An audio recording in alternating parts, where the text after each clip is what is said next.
whatever the education you have gained in Australia through the education department, you need to apply that in your real commercial work or real profession. So where we call this job ready program. Let's say if I coming from India and I have worked there as a chef from last 3 years, last 5 years, last 8 years.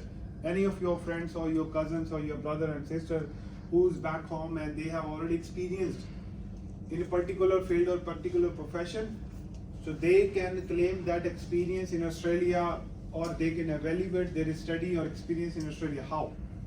Two types of skill assessment. One is JRP, which we call job ready program, which those students who are studying here and they want to evaluate their skill in the job ready stream.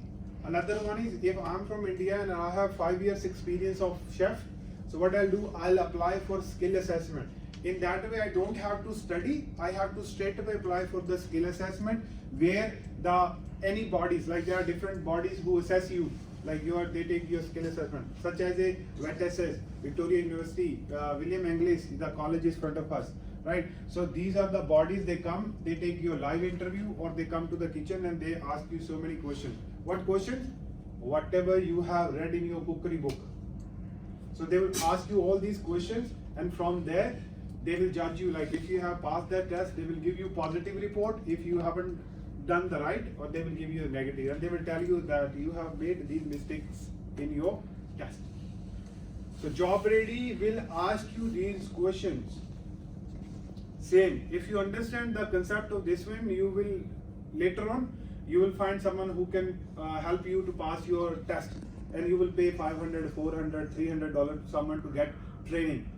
No need training. Whatever you're doing in the kitchen, absolutely fine.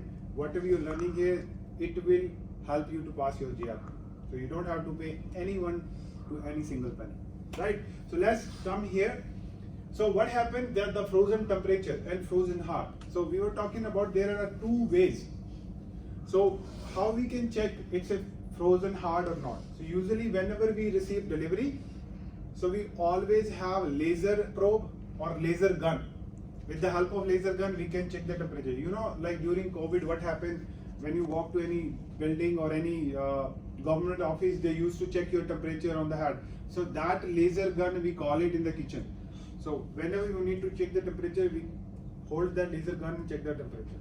One way is that. Another way, we have probe thermometer in the kitchen, which has sharp nib, and the back of there is a display of the temperature, right? So with that help of, you can also check the temperature.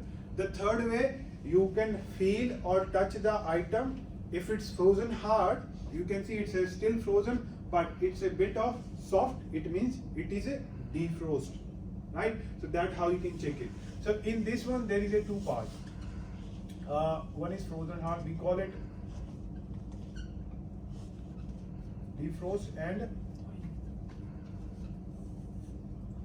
so defrost and thaw, they are the similar thing.